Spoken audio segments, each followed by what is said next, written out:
Breaking news, Chiefs Kingdom, as we're coming from you, not from the chat sports offices, but from my home, because the Chiefs have made a signing. In fact, a quarterback signing at that, as Carson Wentz and the Chiefs have agreed to a one-year deal. And in my mind, the Chiefs have found their new backup. We appreciate everybody watching. I'm your host, Jace Andrews. Obviously, not with the chat sports studio. We're at home because it's once again another late night signing for the Kansas City Chiefs, just like Marquise Brown, just like the trade of L'Jarius Sneed.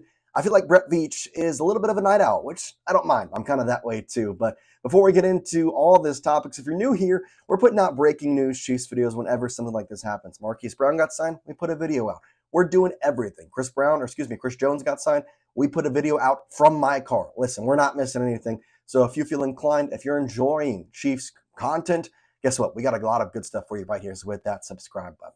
All right, let's get into the basics of this thing because it's a one-year deal. And this effectively, to me, tells me that Blaine Gabbert will not be coming back in 2024. And while that has been speculated, while I thought that was the case all along, this now confirms it. However, I am really curious to see how they work around this quarterback room because they signed a guy like Ian Book to a futures contract just about a month or so ago, now maybe over 2 months. And you have Chris Olajuwon, who is honestly a very good running threat. So I'm really kind of curious to see who makes the roster, who doesn't. Last year, the Chiefs stuck with two quarterbacks. Are they going to do that again? Is there going to be a switch? Are we going to have a three-quarterback system? I think there's a lot of things that we have to sit here and talk about. The first thing, though, I'm very positive Carson Wentz will be the backup. You talk about his potential backup ability is really dang good. I know that he hasn't exactly played that role in his career just as in terms of a whole season. Obviously, last year got signed on late on with the Los Angeles Rams, backing up Matthew Stafford. And he literally said it a couple times throughout the year last year. He wanted to be back in football. Well, guess what? Now he joins the Kansas City Chiefs. Funny enough, if you've been subscribed to the channel for a long time, you know that the Chiefs actually had interest in Carson Wentz back in August area, sometime in the offseason last year leading up to the preseason and into the regular season. They were really kind of interested in bringing him in. I think the roadblock there was they already had Blaine Gabbert, and they really liked him as well. Well, now the roadblock was gone. Blaine Gabbert was not there. They liked Carson Wentz. He was not signed. It was very easy, and I think it's a very, very good signing. So before we kind of get into his stats and all that, I want to ask the question of what would you grade this signing of Carson Wentz to be the backup for Patrick Mahomes? I want you to type it down in the comments section. Are you grading it an A? You love it. You're grading it a B. You're happy, but you're not sure. Justin on it. A C. You're mid about it. D. You think this is stupid. F. Brett Veach should be thrown into a river. Let me know down in the comment section, A, B, C, D, or F. What are you thinking about the signing of Mr. Carson Wentz? If you ask me, I love it. I've got to be quite honest with you here.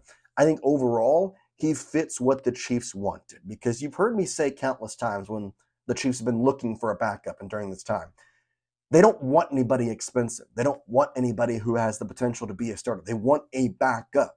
And well, I talked about guys like Drew Lock, who I think is going to be a great career backup. I think there's guys like Jameis Winston, who was a great backup in New Orleans. Those are the two guys that I mentioned. But they were a little bit more expensive. Carson Wentz is more on the cheaper side, so it allows them to spend other money elsewhere. Now, the Chiefs had around $27.4 million to spend.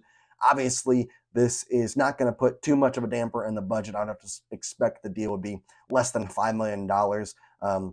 Obviously, quarterback contracts are going to be a little bit bigger, even if it is the backup. But I think Carson Wentz is honestly deserving of it. They obviously showed interest in him last year. Now you get him. Now, let's talk stats a little bit because I think that is very important to know. Obviously, he has never really been a backup in his career. He played with Philadelphia throughout his first 5 seasons, and if it weren't for the tear of his ACL, he could be talking about a potentially very, very different career. You talk about that Philadelphia Eagles run that he made all the way to the playoffs, in which he got them there, and then Nick Foles had to take over after the injury for the latter half of the season and into the playoffs, and ultimately taking down Tom Brady and the New England Patriots in the Super Bowl. I mean, you think about that, that was Carson Wentz's team. Nick Foles just took over in the later part of the season, which got Nick Foles' contract with the Jacksonville Jaguars. Well, Carson Wentz then proceeded to not exactly perform in the ways he had. Obviously, the next year, he only had around 2,600 yards with the Philadelphia Eagles. Then signed with Indianapolis, in which I thought he was a pretty good quarterback, especially with the Colts having to find that bridge quarterback. 3,500 yards, 25 touchdowns, 7 interceptions. This guy was really, really solid. I mean, he played all 17 games at a completion percentage north of 62, which in my mind, if your completion percentage is higher than 60 or 61, you're doing pretty well. And then you talk about his career with Washington. It was such an interesting career because he only played in 8 games. Obviously, he was kind of having that quarterback battle, that quarterback struggle, and Washington as a whole, just the organization is not exactly the greatest. Threw for 1,700 yards in those 8 games, had a completion percentage of 62.3, 11 touchdowns. The problem, though, his interceptions really, really rose from prior years because he had 9 that year. Now, you talk about the year that he came back off his injury with Philadelphia, he had 16 touchdowns and 15 interceptions. So that interception ball can kind of be a problem. But the thing that I have to mention, we're not going to be talking about interceptions and touchdowns with Carson Wentz. I'm just presenting the stats because he's not going to be the starter. At worst, he'll be a guy who we put in late in games, hopefully, when the Chiefs are up by 30 points and Marquise Brown has caught 2 touchdowns. That's my thought, and that's why I think this is overall a really, really good signing. I think it's one that I would honestly enjoy to see. I've been a big fan of Carson Wentz, I will admit. I think he has a lot of raw talent that we saw coming out of North Dakota State, and ultimately, it just didn't work out because of injuries. That's the way I'm going to break it down. I know that there's other extenuating factors that obviously contributed to that, but I think injuries were a big, big thing in his career. And you're talking about a backup here. That's what you're talking about. You're talking about a guy who will just be the one to play practice squad offense. He'll be the guy to back up Patrick Mahomes and just be around the team and be somebody that Patrick Mahomes can kind of talk ball with. I mean, I know that Carson Wentz talked about it, but he wanted to be back on the field. Now he gets to, and it's with Patrick Mahomes and the Kansas City Chiefs. What better opportunity is there than that to play with the 2-time defending Super Bowl champions back-to-back? I mean, that's pretty incredible. You have a chance to go for a 3-peat, and now you got yourself a backup quarterback. All right, I do want to mention Rashee Rice here real quickly at the end of the video because I know some of you are still searching for kind of answers and stuff like that. I'm not here to speculate again. I'm just going to give you the facts. There was a picture that has surfaced on the internet of Rashee Rice at a family gathering prior to the crash, and in the pictures, it does look like the outfit that Rashee was wearing does match pictures from the crash site. So obviously we can't speculate. We can't confirm or deny that this was him. He had his statement that he released earlier, not confirming or denying anything, just saying that he was cooperating with authorities. And that's the extent of what we know right now. And ultimately, I think we have to just wait and see what exactly happens. We can't sit here and say that he's going to get suspended or this or that. We just got to wait. But I do not like what I saw in terms of that picture. I do think that is not exactly the thing that I wanted to see after talking about Rashee Rice all day. All right, wanted to round up the video, just kind of a happy note. Carson Wentz, he is going to be great in the backup slot. I really do like him. But I want to ask you a question before I head out. Patrick Mahomes, he's heading into 2024, looking for that 3-peat. I want you to do me a favor here real quick. And I'll pull up the stats so I can give you a little bit of a base mark for this. But I want you to predict Patrick Mahomes' 2024 stat line.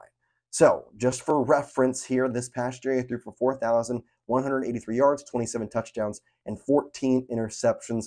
He threw for 5,250 yards this in 2022, 4,800, 4,700, 4,000, and 5,000 back in 2018. I want you to predict Patrick Mahomes' 2024 stat line, his yards, his touchdowns, his interceptions. If you want to go even further, do the completion percentage. Why not? And let me know in the comment section because we've talked a lot about some unfortunate circumstances today. Obviously, Carson Wentz is a good thing. Really happy about that, but I wanted to throw a little bit of a positive note thinking about how good Patrick Mahomes is going to be in 2024 with or without Rashee Rice. I think he's going to be amazing. I think Marquise Brown is going to take this team to another level, and I'm excited to see it. So get down in the comment section and pick up what you think Patrick Mahomes' stat line will be in 2024. Once again, hit that subscribe button, guys, because, again, we're putting out videos whenever we see breaking news. This was a news video that I feel like we had to make a video for. You sign a quarterback, you got to make a video. I mean, that's just obvious right there. So hit that subscribe button if you're still watching. I really, really do appreciate you. I know we're not in the chat sports studio, but I still like talking ball with you. I think that's the best part of this job is just getting to talk ball, and especially with a bunch of Chiefs Kingdom. It makes my day a lot better. That's all I got for you, though, for now, Chiefs Kingdom. Peace out.